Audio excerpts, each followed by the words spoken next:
दोस्तों, प्रकृति ने हमारे शरीर को 5 तत्वों से मिलकर बनाया, लेकिन कलयुग के इंसानों ने उसमें एक तत्व और जोड़ दिया और वह है पैसा। बेशक पैसों से कुछ चीजें नहीं खरीदी जा सकती, लेकिन पैसों से बहुत कुछ खरीदा जा सकता है। एक संत प्रवचन दे रहे थे कि पैसों के पीछे मत भागो, यह माया का दलदल है और इस माया के दलदल में जो फंस गया तो वह पूरी जिंदगी दुखी रहता है। और वहां बैठे सभी लोग इसी बात पर तालियां बजा रहे थे। उन्हें यह नहीं पता था कि यह संत यही बात बोलने के लिए पैसे लेते हैं। यही तो माया का खेल है, जो कि इस दुनिया के बहुत कम लोग ही जान पाते हैं, और जिसने यह जान लिया उसको इस माया ने बुलंदियों की चोटी पर पहुंचा दिया। दोस्तों, आज के समय में पैसा कमाना जितना मुश्किल नहीं है, उससे भी ज्यादा मुश्किल है पैसों को संभाल कर रखना। बहुत लोग होते हैं जिनके पास थोड़े बहुत पैसे के आ जाते हैं, वह लोग उड़ने लगते हैं।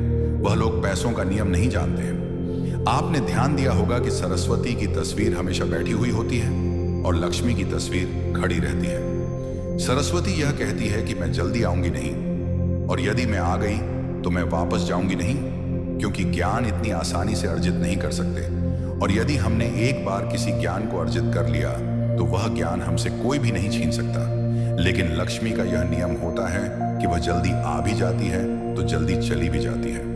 यदि किसी इंसान को सही तरीके से रखना नहीं आया तो लक्ष्मी बहुत ही जल्दी उस घर से निकल भी जाती है। तो आज की इस कहानी के अंदर मैं आप लोगों को 6 ऐसे खर्च बताऊंगा जिसे आपको आज और अभी से ही बंद कर देना चाहिए। तो ही आप पैसों के सही नियम को समझ पाएंगे। आप कितना कमाते हैं ये जरूरी नहीं है, जितना भी आप कमाते हैं इसमें से आप अपना खर्च इन 5 जगहों पर कम कर दो। धीरे धीरे आपके घर में धन रुकना शुरू हो जाएगा। आपको खुद को लगेगा कि सच में हमारे घर में पैसा रुकना शुरू हुआ है। और अमीर बनने का सबसे पहला रास्ता भी यही है कि अपने खर्च को थोड़ा कम कर दो और ज्यादा पैसा कमाने का तरीका ढूंढो। तो चलिए जानते हैं इस कहानी के माध्यम से कि वह कौन सी 6 चीज है जहां हमें पैसे नहीं खर्च करना है। तो चलिए कहानी शुरू करते हैं। लेकिन दोस्तों, वीडियो में आगे बढ़ने से पहले यदि आप भी भगवान गौतम बुद्ध के सच्चे भक्त हैं तो इस वीडियो को लाइक करके कमेंट बॉक्स में नमो बुद्धाय जरूर लिख देना। और दोस्तों, यदि आपने अभी तक हमारे चैनल नरवाल मोटिवेशनल को सब्सक्राइब नहीं किया है तो चैनल को भी सब्सक्राइब कर लेना, ताकि आने वाली वीडियो सबसे पहले आपको मिल पाए। तो चलिए आज की बौद्ध कहानी को शुरू करते हैं। एक बार की बात है, एक गांव में 2 औरतें रहती थीं। एक के पास भैंस थी और एक के पास बकरी थी। जिसके पास भैंस थी वह औरत सही तरीके से किसी भी चीज को संभाल कर रखना नहीं जानती थी। उसकी भैंस दूध तो बहुत देती थी, लेकिन उसने दूध की कीमत जानी ही नहीं, और वह दूध घर की बिल्ली को पिला देती थी। उस दूध को ऐसे ही खर्च कर देती थी। दूध को सही तरीके से उपयोग में कैसे लिया जाता है वह औरत नहीं जानती थी। और जिसके पास बकरी थी वह दूध की कीमत जानती थी, और वह दूध के एक एक बूंद को बचा कर रखती थी और उसी से दही जमाकर घी निकालती थी, और धीरे धीरे उसने बहुत सारा घी इकट्ठा कर लेती है। अब जिसके पास भैंस थी उसने दूध की अहमियत कभी जानी ही नहीं थी। उसने कभी भी दूध से घी निकालने के बारे में सोचा ही नहीं था। फिर एक दिन उसके घर में कुछ मेहमान आ जाते हैं, और मेहमानों को रूखी रोटी तो नहीं खिलाई जा सकती, ये तो आप हम सभी जानते हैं। तो इसीलिए वह औरत उस औरत के पास जाती है जिसके पास बकरी थी। उस औरत के पास से एक पाव घी लेकर आती है। वह औरत यह कहकर घी लाती है कि मैं जल्द ही अपनी भैंस का दूध निकालकर घी निकालूंगी, तो मैं तुम्हें तुम्हारा एक पाव घी वापस कर दूंगी। और बकरी रखने वाली औरत उसको एक पाव घी दे देती है उधार के तौर पर। और फिर वह औरत अपने मेहमानों को खाना खिला देती है। उसके बाद बहुत दिन निकल जाते हैं, लेकिन वह भैंस रखने वाली औरत उसको घी वापस नहीं करती। एक दिन फिर बकरी रखने वाली औरत भैंस रखने वाली औरत के पास जाती है और कहती है कि मैं तुम्हें एक पाव घी दी थी, तो मैं वह घी वापस लेने आई हूं। यह सुनकर वह औरत कहती है, कौन सा घी? तू भला मुझे घी कैसे दे सकती है? मेरे पास तो भैंस है और तेरे पास तो बकरी है, और मैं भला तुझसे घी उधार क्यों मांगूंगी? मेरे पास तो इतनी बड़ी भैंस है और उसका तो बहुत सारा दूध भी होता है। मैं तो उससे ही घी निकाल लूंगी। मैं भला तुझसे उधार घी क्यों लूंगी? यह कहकर वह घी देने से मना कर देती है, और बकरी रखने वाली औरत वापस आ जाती है। उसको यह पता था कि कोई भी अब मेरी बात का विश्वास नहीं करेगा, क्योंकि उसके पास भैंस है। लेकिन फिर भी उसने कई लोगों से बोली और इस बात को कोई मानने को तैयार नहीं था। सबका जवाब एक सा था कि भला भैंस रखने वाली औरत बकरी रखने वाली औरत से घी क्यों लेगी। यह बात कोई भी मानने को तैयार नहीं था। उसी गांव से बाहर कुछ दूर पर एक गुरु रहते थे और फिर वह बकरी रखने वाली औरत उस गुरु के पास जाती है और उन्हें अपनी सारी समस्याएं बताती है। उसके बाद उस गुरु ने भैंस रखने वाली औरत को बुलाते हैं और फिर वह औरत भी उस गुरु के पास आ जाती है और वह भी अपनी बात बताते हुए कहती है कि गुरुदेव यह झूठ बोल रही है, मेरे पास तो भैंस है और भला मैं इससे घी क्यों लूंगी। अब उस गुरु को इसका फैसला करना था कि क्या सच में भैंस रखने वाली औरत बकरी रखने वाली औरत से घी उधार ली है या नहीं ली, क्योंकि बकरी का तो दूध बहुत कम होता है और भैंस का तो बहुत ज्यादा होता है। तो क्या जरूरत पड़ गई कि एक भैंस वाली को बकरी वाली से घी उधार लेना पड़ा। अब गुरु बहुत देर तक सोचते रहे और उसके बाद दोनों औरतों को अपने पास बुलाकर एक एक लोटा पानी देते हुए कहते हैं कि यह पानी लेकर जाओ और दोनों ही अच्छे से हाथ पैर धोकर आओ। अब एक लोटा पानी को देखकर भैंस रखने वाली औरत कहती है कि गुरुदेव सिर्फ एक लोटा पानी से हाथ पैर कैसे धो पाऊंगी। लेकिन बकरी रखने वाली औरत उस लोटे को लेकर चली जाती है और वह अच्छे से अपने हाथ पैर मुंह धोती है और उसके बाद भी वह लोटे के अंदर थोड़ा सा पानी बचा भी लाती है और वापस गुरु के पास आ जाती है। लेकिन वह भैंस रखने वाली औरत वह लौट लेकर जाती है और उसने तो सिर्फ अपना मुंह धोया और उस टे को खाली करके वापस ले आती है। जैसे ही वापस लाकर दोनों लौटा रखा जाता है तभी वह गुरु कहते हैं कि भैंस रखने वाली औरत ने बकरी रखने वाली औरत से घी ली थी और उसे घी वापस करना चाहिए। अब जो गांव के लोग पास में बैठे थे उन्होंने कहा कि गुरुदेव इससे कैसे साबित होता है कि एक भैंस रखने वाली औरत ने बकरी रखने वाली औरत से घी उधार है। उसके बाद गुरु कहते हैं कि जरा इन लौटों पर ध्यान दो। इस औरत ने लोटे में इतना पानी बचा भी लाई और हाथ पैर मुंह सब धो भी ली। यह होती है किसी भी चीज की कीमत को समझना। और दूसरी औरत ने सिर्फ मुंह धुलकर ही लोटे का सारा पानी खत्म कर दी, क्योंकि उसको इस पानी की कीमत नहीं पता थी। और जिस चीज की हमें कोई कदर नहीं होती वह भले ही हमारे पास कितनी भी हो वह नष्ट हो ही जाती है, वह खत्म हो ही जाती है। और यदि हमारे पास कोई भी चीज कम है और यदि हम उसको सही तरीके से इस्तेमाल में लेते हैं और उसकी कीमत को जानते हैं तो जरूर उससे हम फायदा उठा सकते हैं। जैसे कि बकरी रखने वाली औरत ने थोड़ा थोड़ा दूध बचाकर उससे मक्खन निकाली और उसे घी बनाया और भैंस रखने वाली औरत को दूध की कदर नहीं थी, इसीलिए इतना दूध होने के बावजूद भी उसके घर में मेहमानों के लिए घी नहीं था। यह बात सत्य है। उसके बाद भैंस रखने वाली औरत उस गुरु के चरणों में गिर पड़ती है और कहती है, महाराज मुझे क्षमा कर दीजिए, मैं अभी घर जाकर इसको एक पाम घी वापस दे दूंगी। उसके बाद वह गुरु कहते कि बूंद बूंद से घड़ा भरता है। हमारे पूर्वज ने यह कहावत यूं ही नहीं बनाई। हमारी छोटी छोटी बचत हमारे भविष्य में एक बड़ा लाभ बनकर हमें मिलती है और यह बात बहुत ही कम लोग जान पाते हैं। और यही बात हमारे घर में लक्ष्मी पर भी लागू होती है।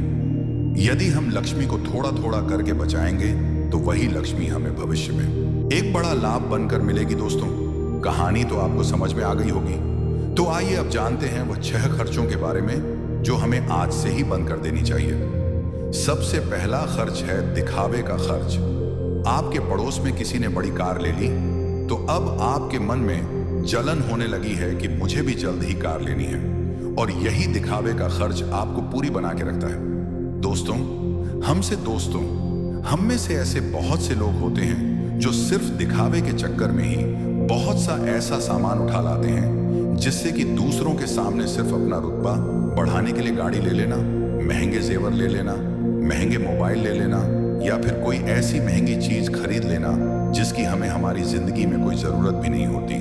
और जब उन्हें कोई समझाता है तो वह कहते हैं हम किसी से कम हैं। क्या वह लोग यह नहीं समझते कि इससे हमारा सिर्फ नुकसान होता है, ना कि कुछ फायदा। यदि आपको सच में अमेरिक रास्ते पर चलना है तो यह सारे खर्च सबसे पहले आपको बंद करना होगा और वही पैसा कहीं इन्वेस्ट करना सीखना होगा। मैं ये नहीं कहता कि आप अपने शौक ना पूरे करें। मेरे कहने का मतलब यह है कि जिस चीज की आपको जरूरत है बस आप वही लो, किसी को देखकर कोई सामान बिल्कुल ना लो। दूसरी बात है स्कीमों से दूर रहना। अपने सामान की बिक्री बढ़ाने के लिए अलग अलग ब्रांड की जो कंपनियां होती हैं वह लुभाने की स्कीम लाती हैं, लेकिन यह उनकी मार्केटिंग करने की रणनीति होती है जो हम लोग समझ नहीं पाते। और बहुत सारे लोग अलग अलग स्कीम के चक्कर में आकर वह चीज भी खरीद लेते हैं जिसकी उन्हें बिल्कुल जरूरत भी नहीं होती। यदि हम मार्केट में जाते हैं और हमें पता चलता है कि 50% के डिस्काउंट के अंदर घड़ी मिल रही है, बल्कि हमारे पास तो 2-4 घड़ी घर में पड़ी हुई है, लेकिन फिर भी हम उस घड़ी को खरीद लाते हैं। हम लोग यह नहीं समझते कि सब मार्केटिंग करने की रणनीति होती है। इससे हमें फायदा नहीं होता बल्कि कंपनी को ही फायदा होता है। इसीलिए ऐसे शौक कभी ना पालें, क्योंकि यही गरीब होने का सबसे बड़ा कारण होता है। क्योंकि जिस चीज की हमें जरूरत भी नहीं है और उसी चीज में हम लक्ष्मी को खर्च कर देंगे तो उससे हमारे घर की लक्ष्मी नाराज हो जाती है और फिर धीरे धीरे हमारे घर से निकलने लगती है। तीसरा खर्च है कर्ज। आज के समय में ज्यादातर लोग कर्ज लेकर बड़े बड़े चीज खरीद लेते हैं, जैसे कि गाड़ी, बंगला, मोबाइल, और फिर उसका पैसा भरते रहते हैं। जैसे कि आजकल हम लोग क्रेडिट कार्ड का इस्तेमाल करते हैं। क्रेडिट कार्ड हमें पैसे खर्च करने के लिए कहता है, जो पैसे हमारे पास हैं या फिर जो पैसे हमारे पास आने वाले हैं, और उस पैसे को हम खर्च कर देते हैं। तो जरा सोचिए कि हम अमीर कैसे बन पाएंगे।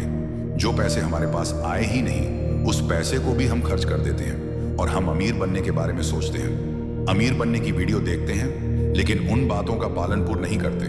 और बहुत लोग तो ऐसे भी होते हैं जो लोन लेकर जमीन खरीद लेते हैं और यह सोचते हैं कि जब हमें इससे फायदा होगा तो हम लोन वापस कर देंगे।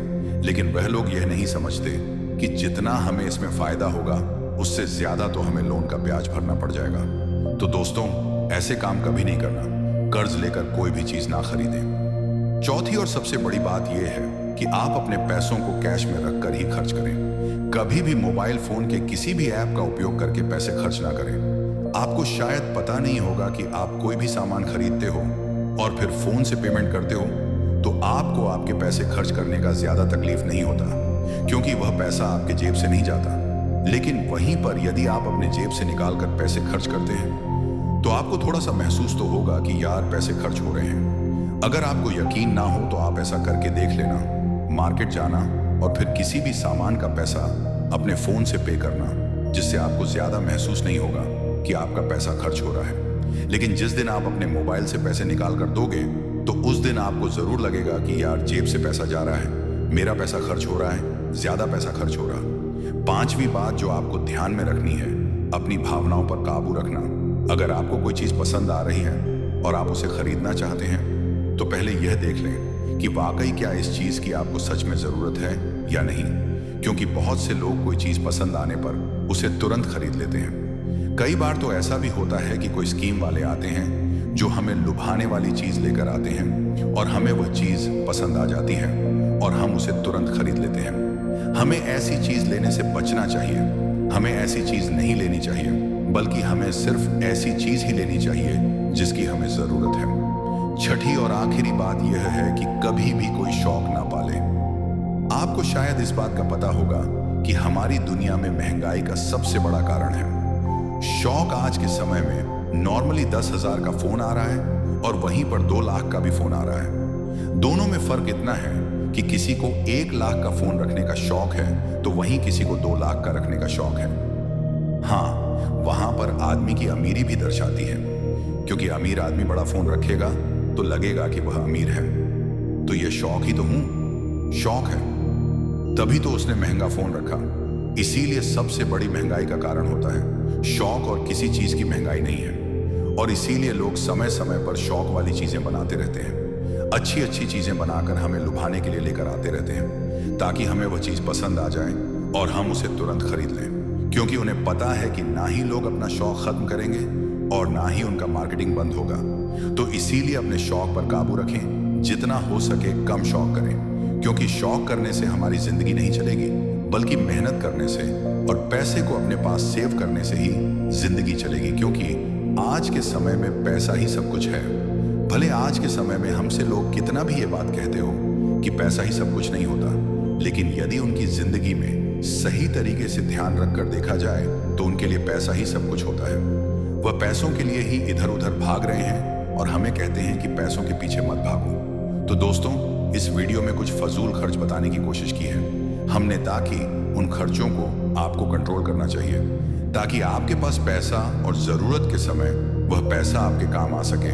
और वह पैसा जब जरूरत के समय हमारे काम आता है तो हमारे दिल को जो शांति मिलती है वह सच में बहुत ही अद्भुत शांति होती है। तो दोस्तों, यह कहानी आप लोगों को कैसी लगी कमेंट करके जरूर बताना। वीडियो अच्छी लगी हो तो वीडियो को लाइक और चैनल को सब्सक्राइब करके बेल आइकन की घंटी दबाकर ONL को जरूर सिलेक्ट कर लेना। फिर मिलेंगे कोई अच्छी सी कहानी लेकर। तब तक के लिए आप अपना रखिए ख्याल और हमें दीजिए इजाजत। जय हिंद, जय भारत।